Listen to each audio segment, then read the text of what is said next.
But we can talk about the market of the moment. We can talk about bulletproofing transactions if you guys want. So what is that? Bulletproofing the transactions. Well, you get a tactical Kevlar vest. It's just ensuring like how do you protect, keep your deals from falling apart. Strategies and tactics. Okay, cool. Yeah, let's do it.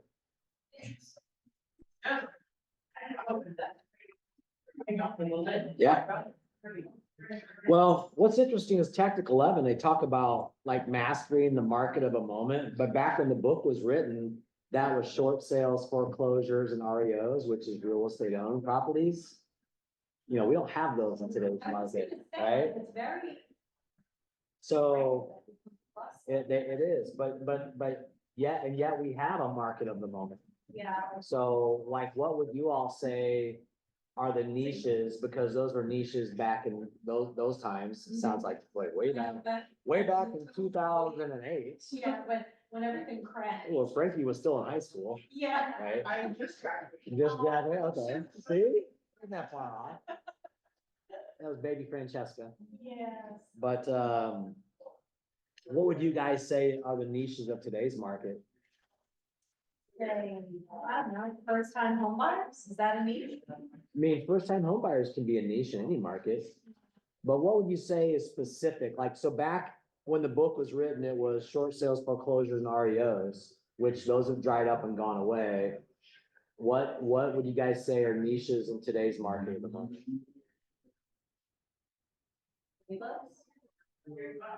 Reloads? Those exist in any market. Yeah. So something very Yeah. specific and indicative of like Fort Wayne. That could be Fort Wayne, yeah. Wholesalers. Wholesaling, yeah. That's kind of come out of nowhere. I mean, it's been around, but I'm seeing more real estate professionals doing it, which to me, It's a slippery slope. you gotta be very, very careful on how that's presented, that's for sure. How about? Instant offers would be one, like, iBuyer, yeah. For that house on Lone Oak, like you didn't even know, is that like He legit? never responded and stuff. Yeah, so I don't, that's the thing, how do you know what's legitimate and what's not when you get something like Yeah. that? I would say 9 times out of 10, it's probably legitimate. Yeah, Really, Yeah. you always want to sell. I don't know, it's interesting though. Really want to sell. One of those that's. Years ago. Family. Thinking you could. He does the.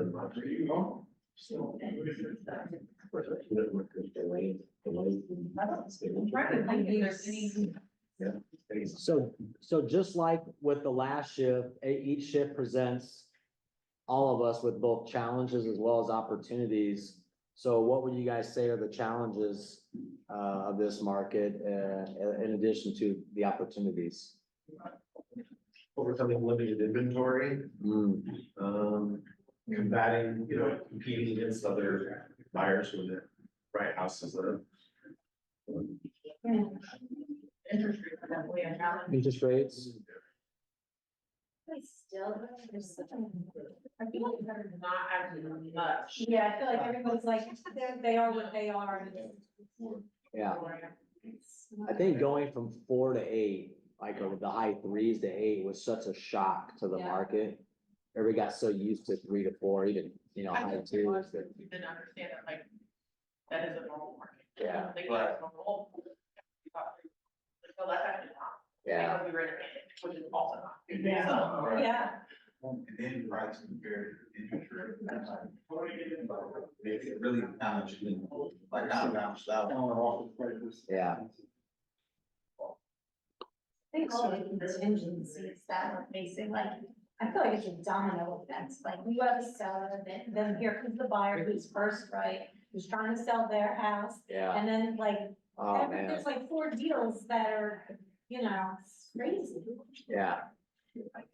The domino effect can definitely become a nightmare. And that's where the bridge loan, like we talk about that a lot of the times. Is it economical for someone to do that? You know what I mean? Like, Yeah. just all the choices. Well, the domino effect too becomes challenging because you don't have control of those other transactions. And so if you're dealing with somebody who doesn't have systems in place like you do, then, you know, their deal is more likely to fall apart. And then that could And then trigger. yeah, a lot more hand holding on those types of deals and staying in communication with multiple agents and parties Yeah. to ensure everything's moving forward Exactly. to get all the, I mean, you're talking about really like stars and planets all aligning for that, you know, this closing has, you know, has to happen, and that closing, and that closing, and that closing. It's like, oh man. It's very sophisticated. What about opportunities? What opportunities do you guys think exist in today's market? Leveraging your experience to overcome objections and to get deals accepted and it's like all that.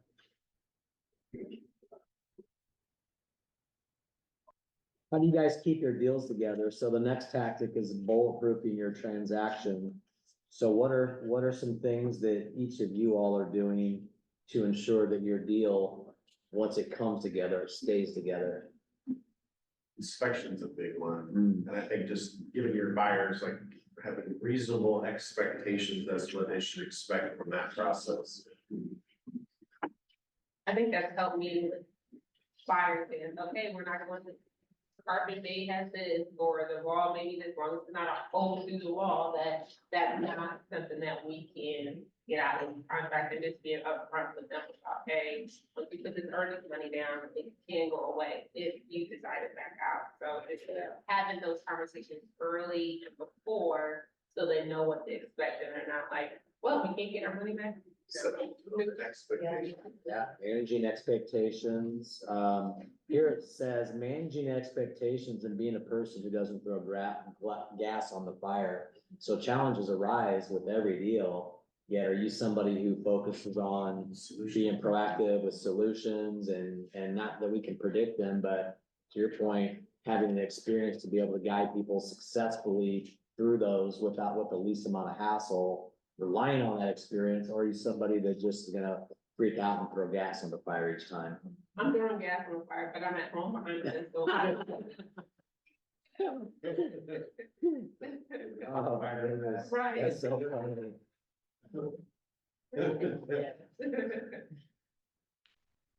Well, I think managing expectations and keeping everybody calm, managing the emotions as well, is like if you allow yourself, you know, your own emotions to rise, then it just, you know, that can trickle down and everybody kind of responds. They match your energy, right? I had a inspection thing where, so I had the seller and we got this thing and it was just a bunch of like little maintenance things and it was ridiculous. And so the seller calls me and they're like freaking out and like, you know, thinking that the deal is gonna, you know, and I'm like, hey, I already researched like what these things cost and I'm not sitting here saying I don't agree with it. But if we were to find a scenario where like all this, what they're asking for would amount to $250 in material. I was like, if I could get them to agree with that, would you be okay? And they were like, yeah, like, all right, let me see what I can do. Nice. So, you know, at first they're freaking out thinking it's thousands of dollars and all this stuff and then, you know. Yeah, that's where our experience and our training kicks in and really helps serve our clients at a high level. Love it.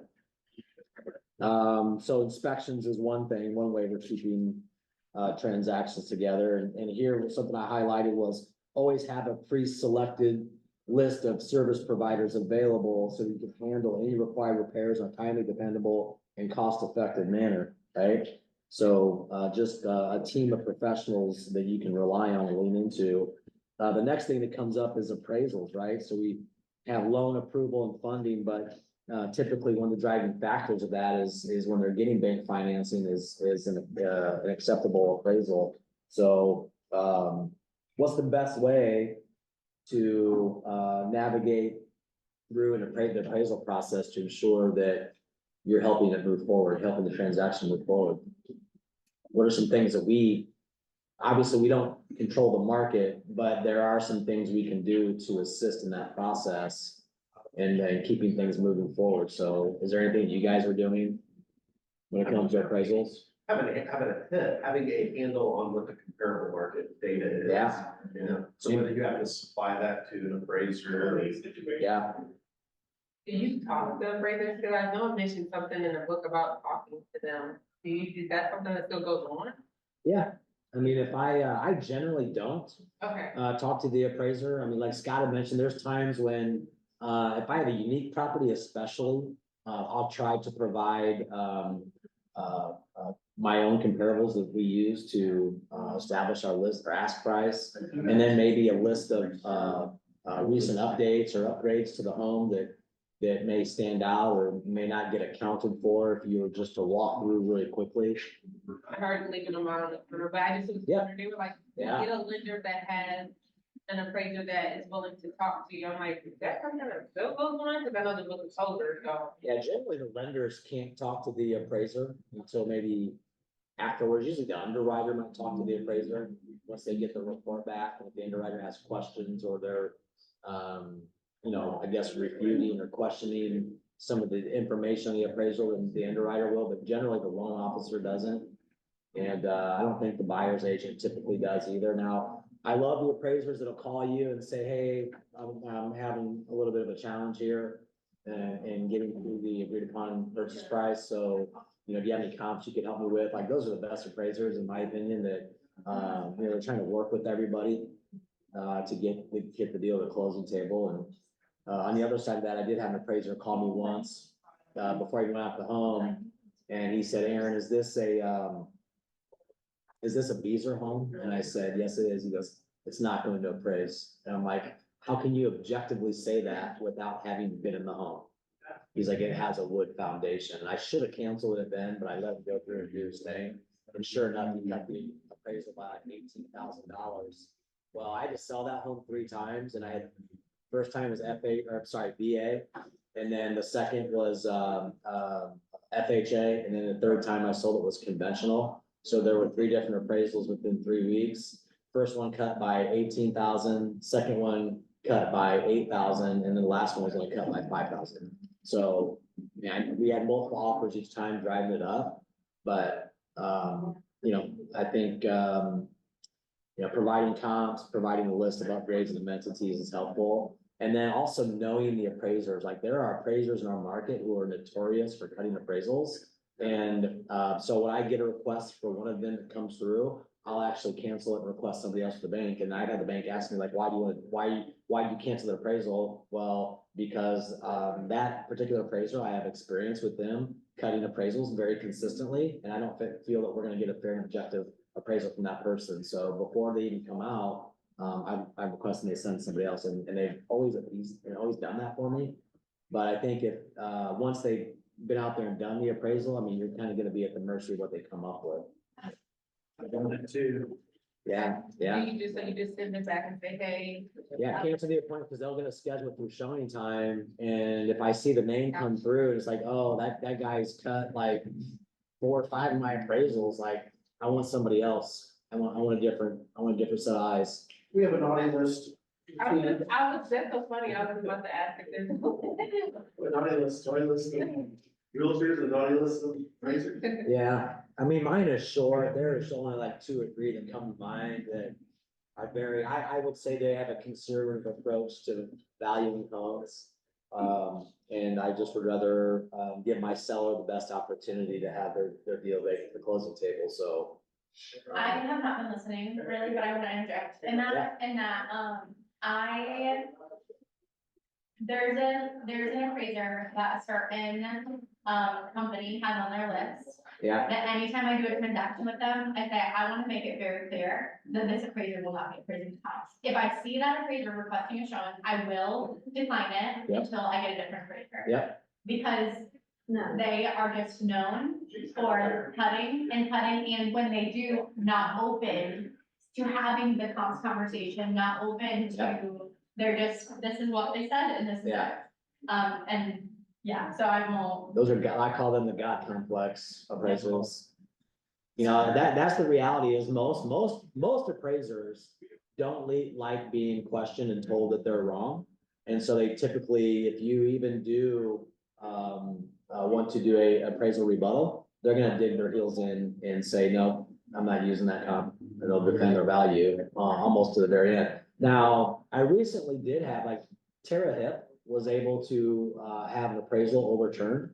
And so she would be a really good person to talk to about the process that she followed, in writing and come up with her rebuttal and the way she communicated to get that done. But again, at the end of the day, I think it comes down to the person, the appraiser themselves. Are they somebody who is gonna be open to, other information, other ideas outside of their own? And, I think this particular appraiser was a woman who, I mean, the reality is, you know, if you have a certain set of standards and guidelines you follow when you're pulling comps and finding the value, of a property, you should be able to go to just about any market, but I think there's an added layer of experience and value that an appraiser brings. See, Scott, good luck, man. When they actually live in the market and they know it. But this lady knew, like, hey, I'm not from this immediate area, so I'm open to receiving that information. And so again, like, we don't know her, we didn't know that she was gonna be open to that, but Tara has a good success story, on, an appraisal rebuttal that she did get overturned recently.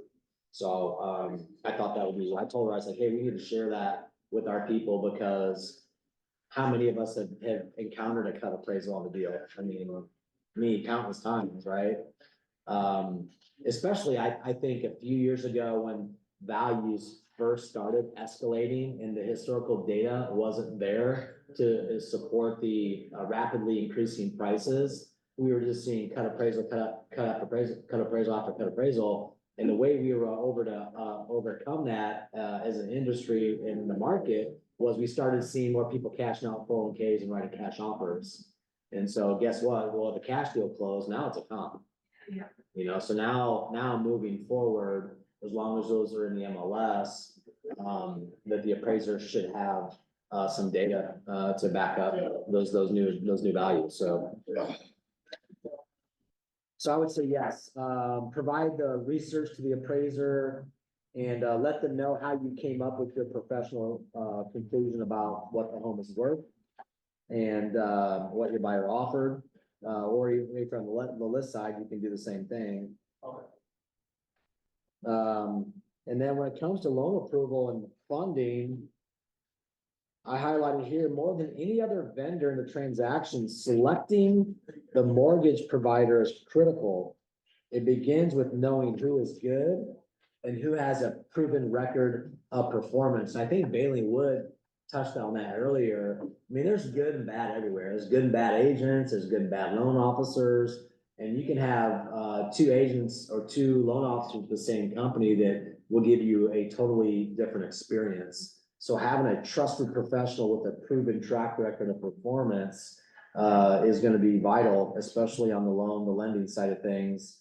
And even better yet, it says here, if that proven performance has been with you. So just somebody you have a relationship with, you've closed multiple deals with, once you start getting an understanding in a feel for how they work, how they do business, and they've proven themselves to you, it just allows you to continue to build on that relationship. And a few of my favorites, Scott Saylor, I played Little League Baseball with him. So him and I go back, we've known each other since we've been 9 years old. I've done countless deals with him. Another one, Greg Thomas. I've known Greg Thomas for probably 25, 30 years before either one of us were in real estate. Definitely Greg's very knowledgeable and he has a team around him. They get things done very efficiently. And so I know that if, and I've sent my family, my personal family, I either send to Scott or Greg. It's like one or the other, you know? No one person is going to be everything to everyone. So just like the loan officers, they're not going to send you every deal, refer back to you. They can't, you know, they have to do 4 times as many deals as we do to make the same amount of money. So they tend to spread it out and we should too. So the way I like to deal with lenders is I try to have a relationship at every bank and I want to start with where my clients feel most comfortable. Where do you bank at, Aaron? ProFed? Oh, I know somebody over at ProFed that's in the lending department over there. Let me connect you with them. So that's typically how I approach it. So I try to know somebody at every bank. If it's Chase, I know Matt Zarian there, and if it's PNC, I don't care you bank at PNC or not, closing with them's a nightmare. I'm gonna ask you, I'm gonna beg you to consider doing your loan somewhere else. That's like the one local bank where I know it's probably not gonna close on time. And, they're not gonna communicate well. And, you know, if you're wanting a smooth, hassle-free transaction and process, then I want to make sure that I at least offer you one or two of my trusted professionals on my lending team. You know, I always refer to it as my team. They're part of they're an extension of the service that you provide to your clients, and they should reflect your values, and they should reflect the level of service that you deliver. So, you know, seek out, trusted professionals who not only have a proven record of performance, but they are in alignment with and an extension of the service that you're providing your clients. So they're a fit, right? A lot of times we call that they were a fit. So, you know, seek out those people. And if you don't know them, reach out to people to start meeting more people in the industry. I think there's no harm in that. You could probably get a year's worth of free lunches from lenders and title people in our industry, because they all want your business and they're all really nice. And if you meet enough of them, one of them will probably they call it throwing you a bone. They'll refer somebody to you in hopes that you're going to reciprocate. I went last year, I went to the bank and tried to get a contact from each bank. Yeah, So now I have someone that I can reach out to. And Yeah. if it's not, I always just go on the Facebook page and type in Fifth Third, and then that person will come up. see you, Brad. See y'all. See ya.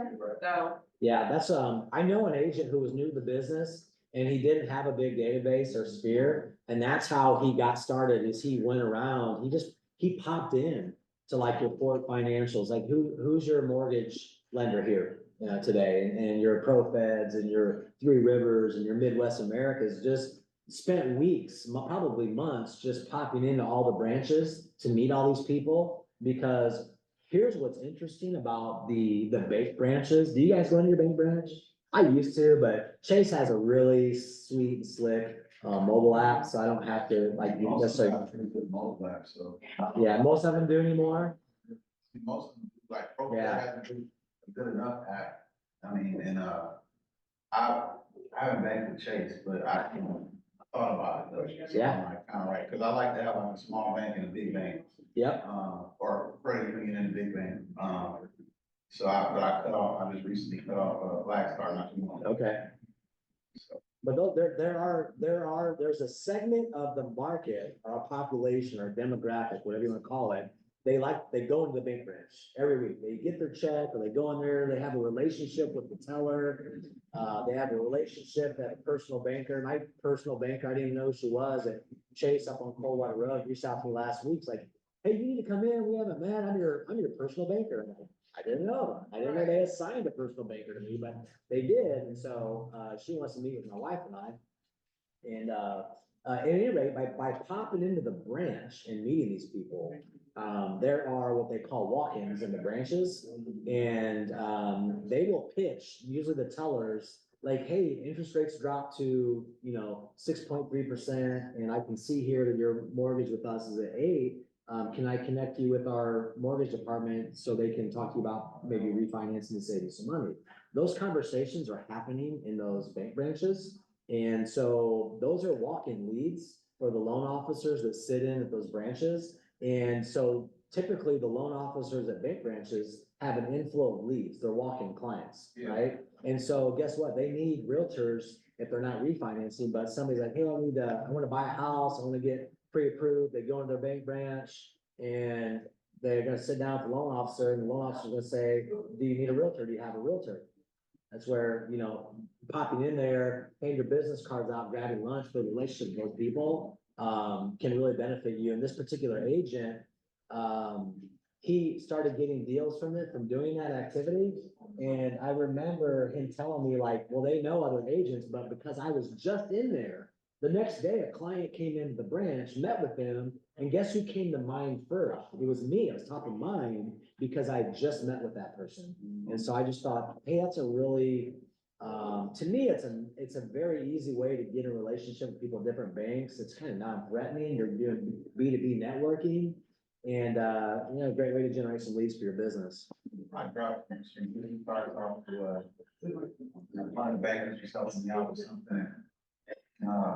And she had said, are you really? I said, yeah. She's like, I think I heard you, all that kind of Yeah. stuff. That's always cool. Yeah, But, and she asked me if I had business cards, and so I gave her like a little stack of business cards, for their mortgage department. love it, love it. Yeah, great place to start is where you bank first, right?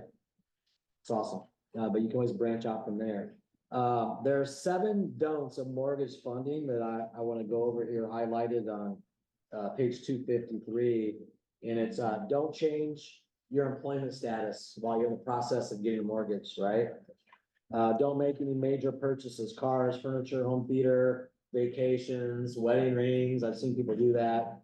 Take out, open up a new credit card with a huge line of credit, HELOCs, that sort of thing. Don't increase your credit card debt or miss any payments. Don't change bank accounts or make undisclosed large deposits. You think this stuff is obvious, but yet people do it, right? Don't apply for a credit card or co-sign for a loan or make a credit inquiry. Don't spend the money you've set aside for closing, not any of it, not ever. And the last one is don't delay in providing all the paperwork asked for by the mortgage company. Those are pretty basic and great rules to follow. So I would have been just started home with a client who's close, couple of weeks. She just had a birthday. So I didn't even know until she told me everything next week. So how do you tell her? Hey, Yeah, I would do it at the buyer consultation, like, because these rules here, like, if you want to get approved for this mortgage, don't do these things while we're in the process of that, right? Now, what if they already have it in play or pay, like, How is it affecting her funding? I mean, how's it gonna affect? Yeah. She If we'll- just making the process a little bit more difficult.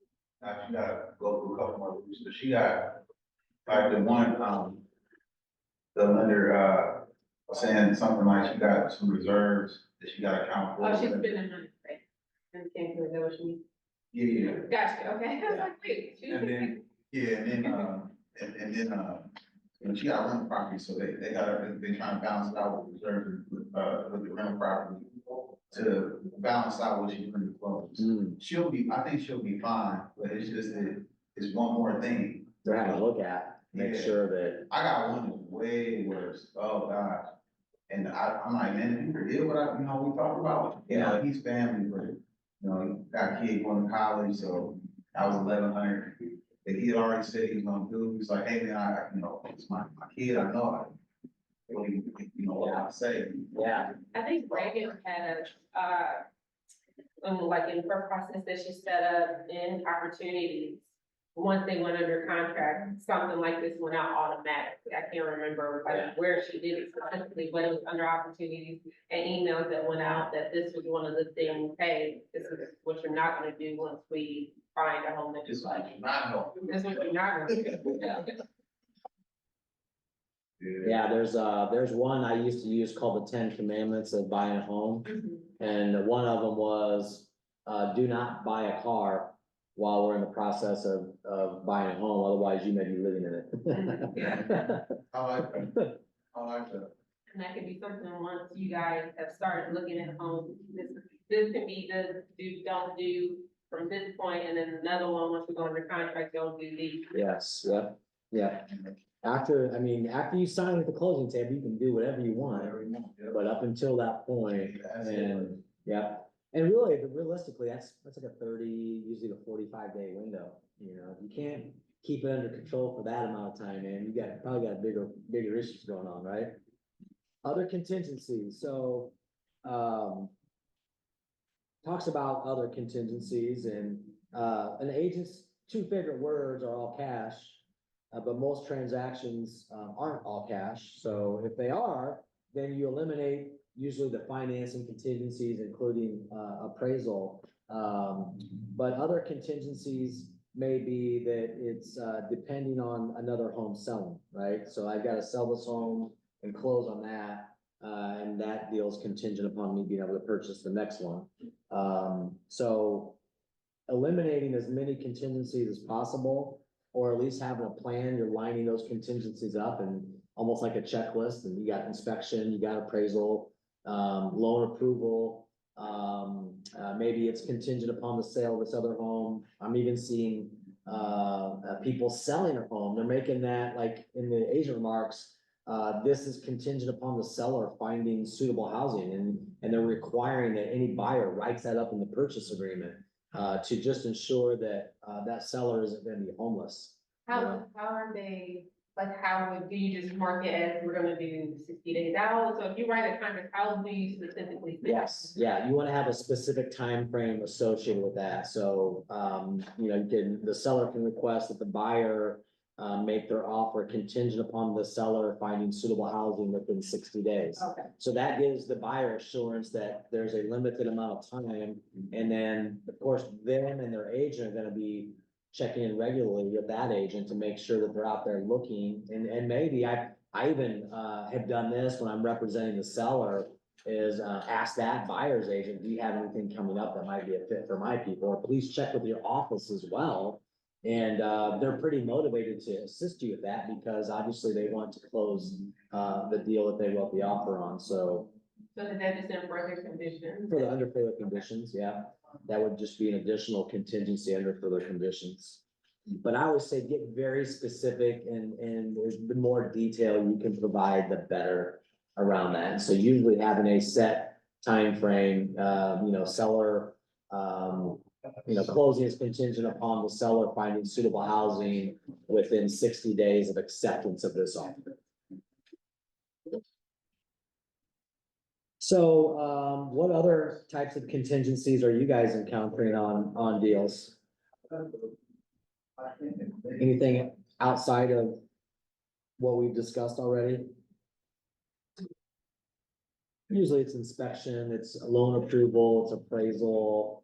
Those are gonna be the three primary ones, and it may be on the sale of another home or existing home. I got the crazy, but I don't know, I'm still kind of sort of good because they need the money from the purchase, from the sale of the home to really put them in a position to get another home. Oh, wow. So their credit has to reflect. So, they need the list. Need the list to get the most amount of money, Yeah, but the wife is, her daughter, just gets on, like, 2 months ago, they were farm. yeah, So she like, unless she cleans up the credit part, both of them, they won't even be able to combine, hmm, her buying power. So it's tough. yeah, sometimes you gotta get creative, you might have to have a co-signer or a co-borrower. I've seen parents co-sign for kids, I've seen kids co-sign for parents, Yeah, I don't think they got. Yeah. That. a rich uncle, you never know, grandma.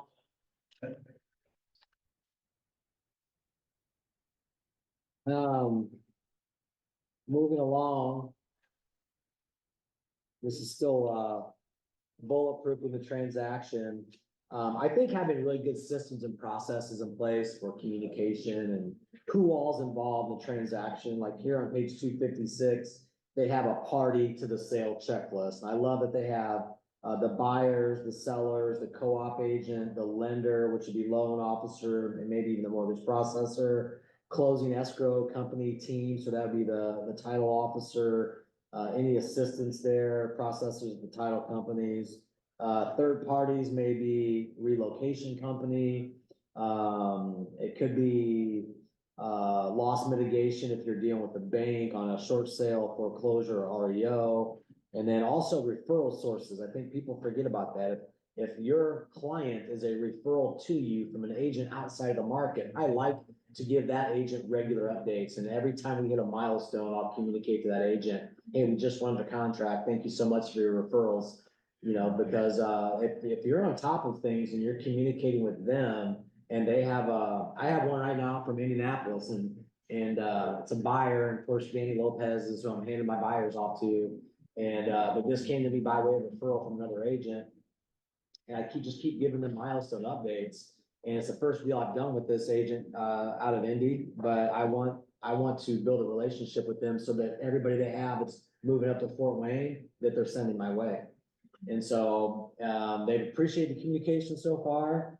And, even if there's a challenge, I'll wanna let them know, like, hey, had the inspection today, a few things came up. I think the deal might fall apart, or, hey, I think we're gonna be able to navigate through these successfully.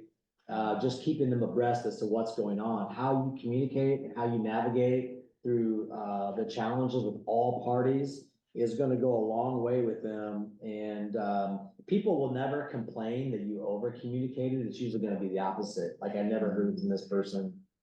You know, I got an agent, a co-op agent now. I think Brittany Fishback's gonna write a backup offer on this property I've listed, but the buyer's agent is, I found out the buyer canceled their inspection. Aardvark notified me inspection was canceled by the buyer. So I reached out to the buyer's agent and he didn't even know that they had canceled it.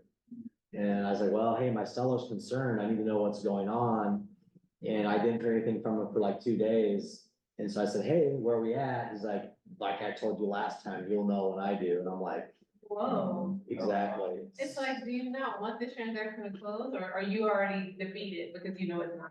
Right, well, appraisals happen. I caught, and still I'm waiting for communication from this guy now, like, because guess what? Their inspection deadline expires today. So I was telling Brittany, I was like, hey, normally I'm not gonna call the other agent to remind them of the deadlines that they set, but when they wrote their contract, that's not my job. But I just thought, hey, as a professional courtesy, because a week went by after we're under contract and they had done nothing, I say, hey, you guys gonna schedule your inspection? You got 15 days and 7 went by, we haven't even seen the appointment request. So then 3 more days go by, so they schedule it day 10. And then they turn around and cancel it 2 days later, but then the appraisal had happened, so I'm like, okay, this is weird.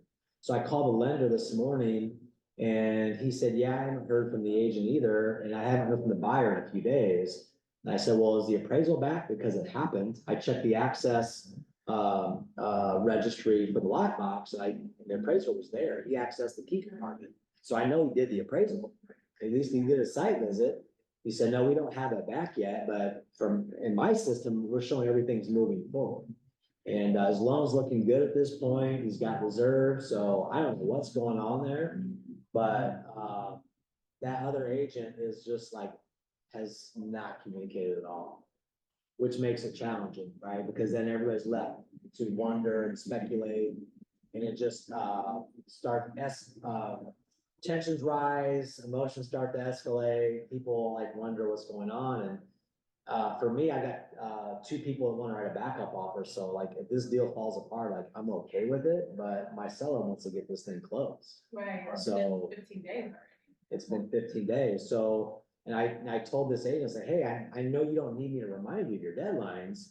And yet the contract states that if you guys don't have your inspections done by this day, which should be today, Tuesday, I said, you deem the property to be acceptable in its current condition.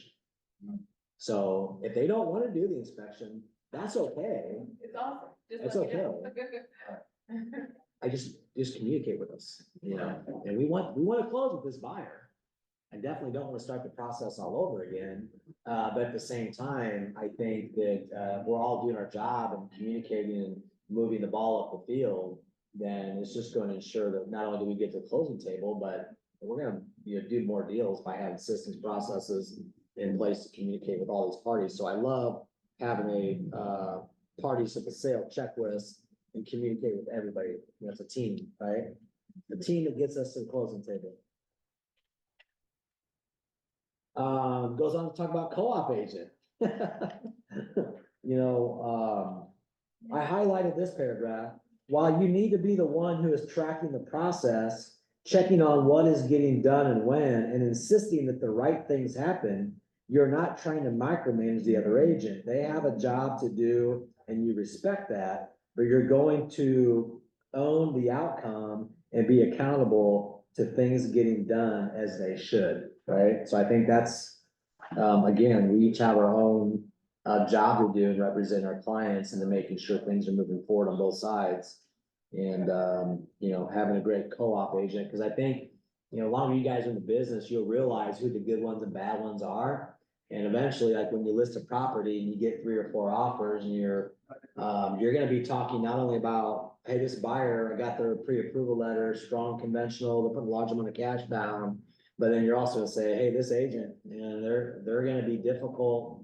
When we get to the inspection, based on 3 other deals you've done with them, they're gonna come in with their cape on and try to be the hero.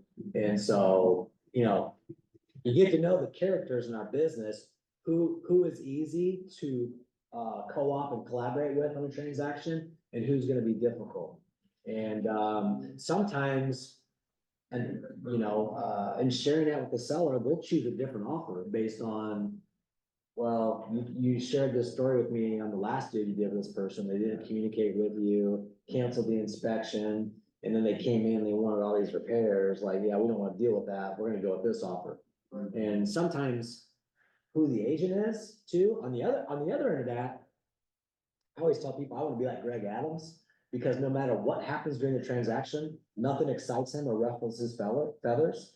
He'll, if I had a bad inspection with him one time on a home he had listed, and I felt really bad. I wrote this long inspection response, sent the report over, sent the inspection response, and I was so worried Greg was gonna be upset or start yelling at me or something.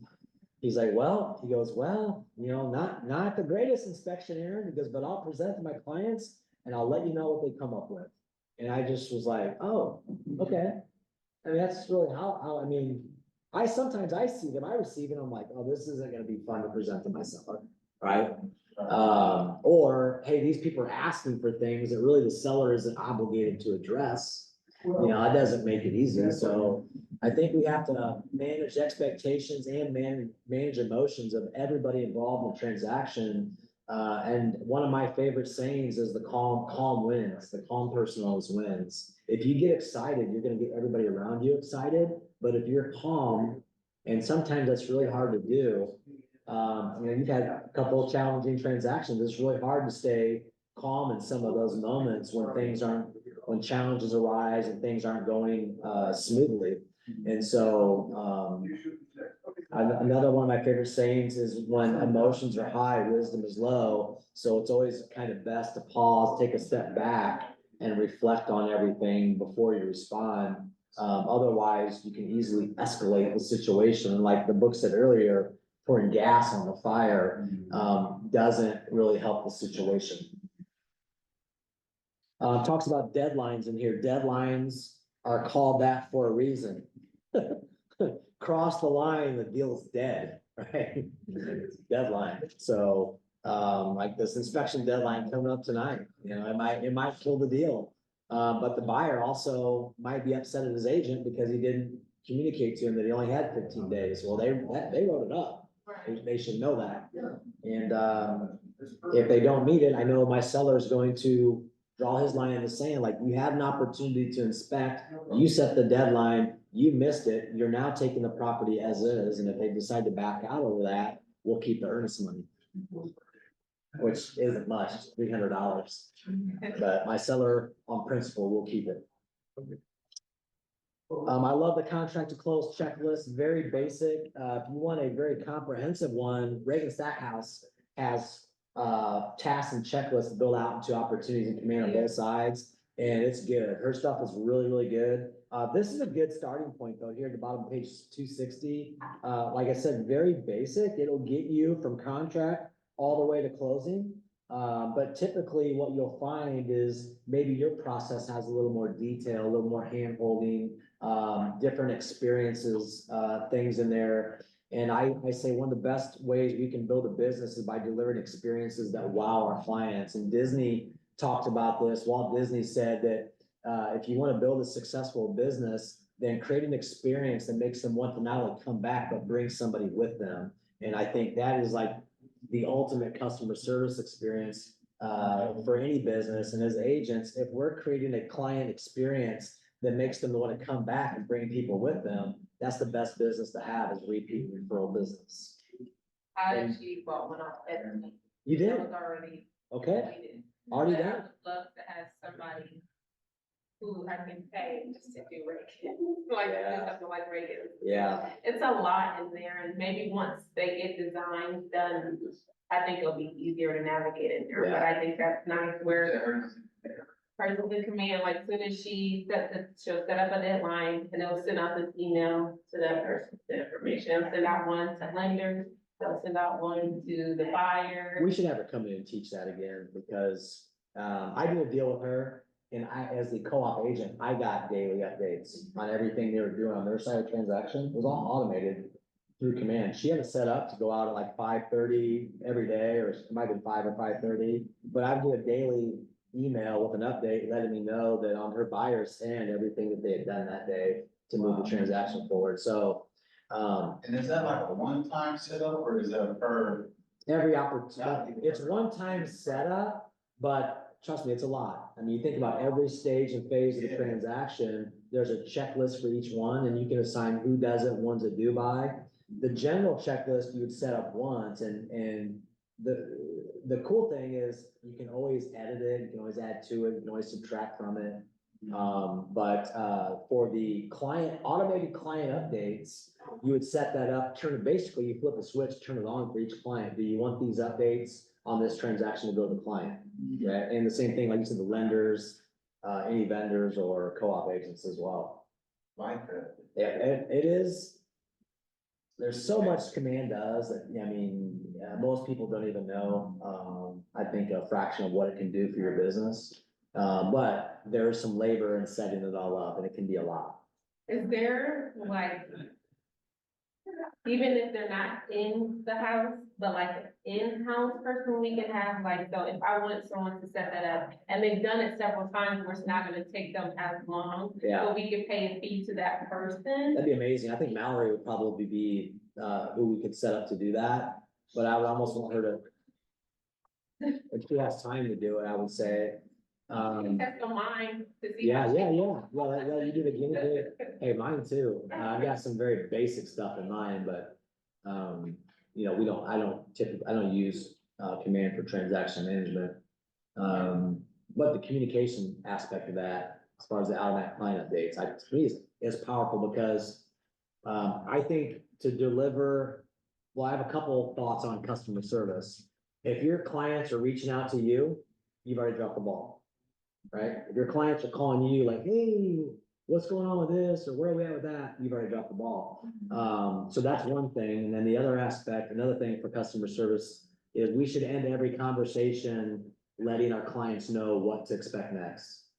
Hey, before we get the phone, I just want to let you know what's going to happen next. These are the next steps that are going to happen. And every conversation should end with what they can expect to happen next. And I think in doing that, you're proactively getting out ahead of the transaction, and they're gonna have less questions. But if they're calling you, or they're reaching out to you, asking you where are we at with this or what's next, then we've already dropped the ball on customer service. The best customer service experiences, they're very proactive in their approach. And that means you need to have very detailed systems and processes in place that you're following, and those automatic client updates, if they're getting daily emails and they see today we did this, and this, then you're gonna be, I would say you're going to reduce them calling or texting you with questions, probably by tenfold. And then if you can have your transaction coordinator through Harmony do them for you, then it's Yeah. kind of its own. Yeah, Is that absolutely. you, like, cause you just said use somebody else. I use Harmony. Oh, Yeah, we use Harmony, me and Danny and Tara now, that's the market center, whatever team that I'm requiring to use. have you ever Harmony. used their listing that they show today? Yeah. How was that? It's good. Initially they weren't doing it. I told Katie, cause I think it was very laborious and time consuming. And I told her, I was like, well, and she was telling me like, sometimes it's painful to try to write a marketing description based on, 36 photos. And I said, use ChatGPT. I know, I was like, So I think they started doing that. And, literally, you give it some cues, some basic information, and you do have to go in there and edit it because it's not perfect. But if you're struggling to come up with a good marketing description for a property, Chat GPT, I usually will, I go in there and it's like, hey, write me a 2,500 character, because that's the limit in the MLS that we have. Detailed marketing description for a 2,000 square foot, 4 bedroom, 3 full bath home in a historic neighborhood that has hardwood floors, so give us some basic stuff. And then you go in there and just tweak it. I use it for text messages, I use it Oh, for phone. great. Everything. Chat. Chat, What is it? Is it, it's an app and you can. Yeah, you can go, I think the website's OpenAI, you can go to, the App Store, they actually have an app, if you type in Chat GPT, you can download, there's a free version and a paid version. I have the free, I think the paid version gets you more features. And it's, more updated, so I think that may stop at 1 year, like the free version may stop at, let's say, 2021. I Okay, think the paid version gets you closer to this year of updated information. I think that's okay, a big part of the other ones, is like Okay. the Canva and stuff like that. Yeah. I think that's maybe one of the things, but that was a while ago. hey, remind me to call you about Canada too, because I need a contact, because my pro work. Like, it's been old, Like, the camera queen, are you the camera queen? Like, why does it say pro, and then I open up pro, and I can't open, it's here, you pay your, yeah. and you, I'll reach out to their support, yeah. they probably have a support number you could call. So I'll probably do it, see if they got, cause I look all through the app, I'm like, customer service number, no there. So, yeah. Yeah, so you pay, if you're getting charged. You just stop working for no reason. Yeah. You what? Do you use opportunities to stay in contact with your buyers and sellers or not really? No, I'm using Follow Up Boss. I'd like to move over to, the reason I'm using Follow Up Boss instead of Command is because I'm using, a YLOPO. And that's a front-facing website that generates leads through Google and pay-per-click ads. And then it has AI chat in there that engages them and then hands them off to me when they're ready to have a conversation. And, Command currently does not have an API integration with YLOPO, but they are beta testing it. So as soon as that's ready, I'm gonna dump Follow Up Boss with Zillowbot, and I will do an API with YLOPO and Command. And that means we'll have to start building out the checklists and whatnot in Command. So I use Command for transaction management because of the DocuSign integration. So all my documents and everything, I go right in through opportunities in Command to do all of my compliance stuff and document e-signature documents and envelopes and all that. So I do all that there, but as far as tracking the workflow of my buyers and sellers, I'm managing that in Follow Up Boss right now, which Follow Up Boss is very similar. It looks a lot different than Command, but it does a lot of the same stuff. Yeah. Couple things I like about Follow Up Boss. So you can call through Command, like on my Mac, if I have my headphones on, I can call through Command, but, and text, I can do that, but, in Follow Up Boss, I mean, I can call through Follow Up Boss and it logs the call in Follow Up Boss. I can see my full email in Follow Up Boss, and some of my emails, like it'll say I sent an email, but I can't see the email in Command. So, there's a couple things I like a little better about Follow Up Boss, but I think Command will get there. It's just, if you guys would have been here in 2018 when they first launched Command, and Gary from the Stage of Fan reunion announced, we're now a technology company, you could have seen the jaws drop. I mean, it was very clunky in the beginning, and they decided like, hey, we're gonna build this technology with you and we're gonna own it. So nobody can come in and buy it, it's ours, and we're gonna build it the way you want it, but we want you to collaborate with us, and we're gonna launch, they call it labs. So they made every agent a lab agent, and guess what? Most agents don't want to be beta testing software. And so it frustrated a lot of people, and they said, Command's awful, it sucks. So the way they launched it wasn't the best way. They should have had a lab group, which now what they do is they do smaller lab groups. And so they'll take a group of like 50, the top agents at Keller Williams, teams and individuals, ask them, what do you need to make your business run efficiently? And we'll take it back to our technologists in-house and our programmers and coders, and we'll build it. And so now they're doing it that way. And then once they get it right, then they are releasing slow updates. And so taking that approach over the last year and a half, it's gotten day and night better. Day and night better. So I can't wait to just, like, even Scott Pressler hated Command in the beginning, but now he's transitioning away from, they use Sync, which is called Commissions Inc. It's a lot like Boomtown or Follow Up Boss. He's spending like $2,500 to $3,000 a month on that, and he has for like 7 years. And he's like, dude, that's like 25, 30 grand a year I'll get back. And so now they're in the process of moving their complete business over to Command, because now it'll finally do everything that they needed to do. And he'll be able to save 25 grand a year. So I'm looking forward to doing the same thing soon. So contract to close checklist is going to help you make sure here's the thing with processes. By having a system and a process that you follow with every client you work with, you're ensuring that if you do the checklist and follow your process, that you're gonna be able to provide the same outcome and the same level of experience across the board, because you're doing the same thing each time. Now, I know a lot of agents, they start off and everything they do is up here. And when you get really busy, it's almost impossible for you to remember every single detail. And that's why having a checklist with every process, I do an open house. Here's my open house checklist. This is what I do for every open house. It ensures that the process is the same, it's consistent. And that's the only way that you can scale a business beyond what one person can do, right? Because we all are very limited in what we can do as an individual. If you figure out a way to squeeze 25, 26 hours out of a day, let me know, man. I want to know the secret. The reality is we can't. We all have the same amount of time, and systems and processes are what distinguish or separate the shakers, the movers, the highest achievers from those who their systems and processes all exist up here. Because you're gonna forget things. You get really, really busy, especially especially if it's not on my calendar, I'm probably not gonna be there. I have to work by appointment.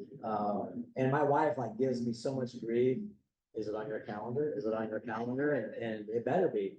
And otherwise, I'm probably gonna miss that event or that appointment just because I keep such a busy schedule. Same thing goes for your business. You can have systems and checklists in place. So it's contract to close checklist. Like, this is a really good place to start, is just building that out. I even have a buyer checklist. I have a listing checklist. Like, what's everything I do? The time I go meet with the seller to the time I put the sign in the yard and goes in the market and we're marketing it. There's a series of things that we do every single time. So that'll bulletproof your transaction. So they have bulletproof strategies here at the bottom of page 262. There's a contract to close tracking. There's problem solving and inspection expectations, constant communication. What's happening and how are you doing? So there's two different approaches here. They talk about proactive prevention and then early response. And so proactive prevention is with buyers, sellers, vendors, and co-ops. And that's outcome framing. So A is outcome framing. What do we want to achieve through this process, right? Set expectations. What do we realistically need to consider? Preparing for alternatives, reassuring people. And then goes on to talk about and then I was gone, they were gone, all this stuff. I think she wants slippers with all the windows. and then finally playing defense.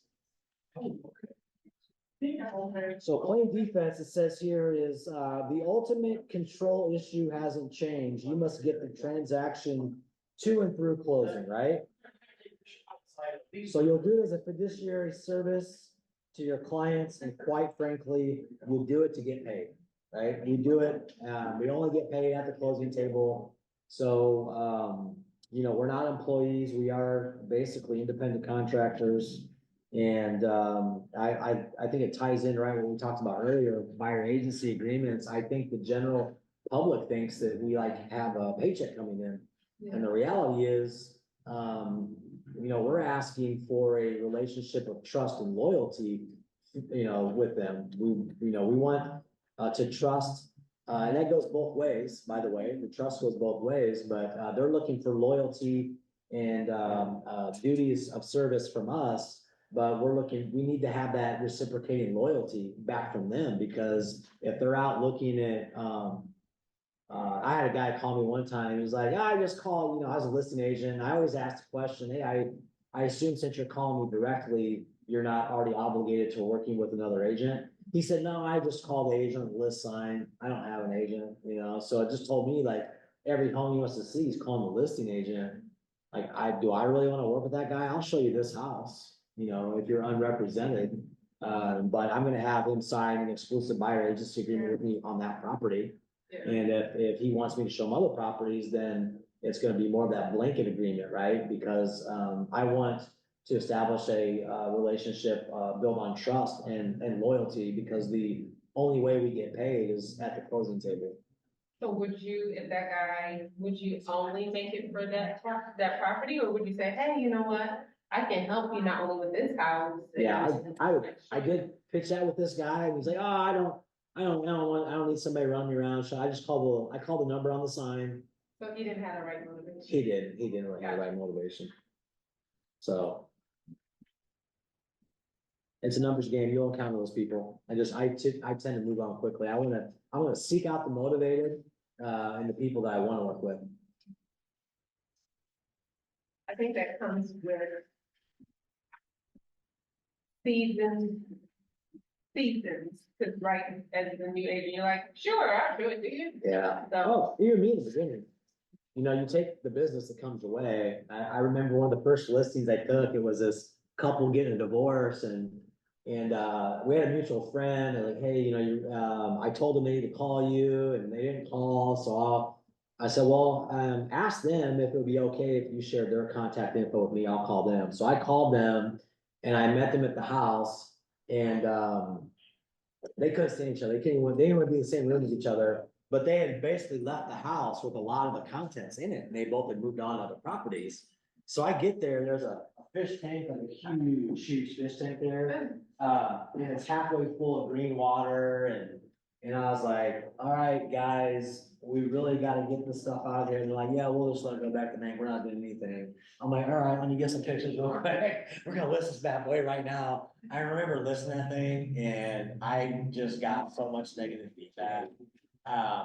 This was back in like probably 2009. Things weren't really good anyhow. So especially when, there's 9 months of inventory, average days on the market's 120 days, usually do 3 or 4 price reductions before you procure a buyer and to write an offer. That was the market then. Your property really needs to stand out, because there was so much inventory, buyers would walk in like, nah, on to the next one, nah, on to the next one. No, I'm gonna come in, I'm gonna write an offer at 90% of list price. They don't take it, nah, on to the next one. It was tough, different kind of tough than it is today. But I remember taking that listing, and I just finally had to, it was like 6 months on the market, and I was like, you know what, I just gotta be really real with these people. And I just told them, I was like, look, you guys need to get this stuff out of there if you want me to help you. I said, the reality is if this goes to the bank, neither one of you guys are gonna be able to buy a home for 7 to 9 years. If it goes into foreclosure, that's gonna be on your credit report. You're not gonna go buy a house. Do you want that? And the husband was like, I don't really care. The wife's like, oh, she didn't want that to happen. So she didn't get family over there to help clear it all out, but the house was still dirty. It needed painted. It just, needed a lot of things. But, back in those days, I mean, in the beginning, you take whatever opportunities come your way. And I looking back, like I didn't have the experience then to know to bring in a stager and, let's get some painters over there, and I can send you guys an invoice or attach a lien to the property and get paid when it closes. I just didn't have the experience to be able to navigate through it then like I would now. So, but yeah, in the beginning, you're gonna take whatever opportunity comes your way. ever since. Exactly. You got to grind it out, because the consistency builds momentum. And Pressler, like him and I, like he started a little before me, but I just remember early on when we started a team, we would sit in the office like daily and have these we go over our pipeline of buyers and sellers and we're like, oh, this deal led to this one, like every deal seems to be connected or leads to another deal. And that's, you know, when you get 2 or 3 closings going and you do your social media posts on them, then the friends of those people see that and then it just starts to snowball from there. So I think in the beginning, you really gotta grind it out. You really gotta hustle and like I said, you said throw all the darts and something's gonna stick. Yeah, it's, I don't necessarily miss those days, but it was definitely a little more exciting then, you know? Like the thrill of the sale and all that fun stuff, but it's still that way, you know? You get a listing, you win a contract, your offer gets accepted, man, there's that rush, right? Somebody left it. Marlon. Marlene? Oh, look at that. Well, thank you guys. Thank you guys for being here. Thank you. Have a great week.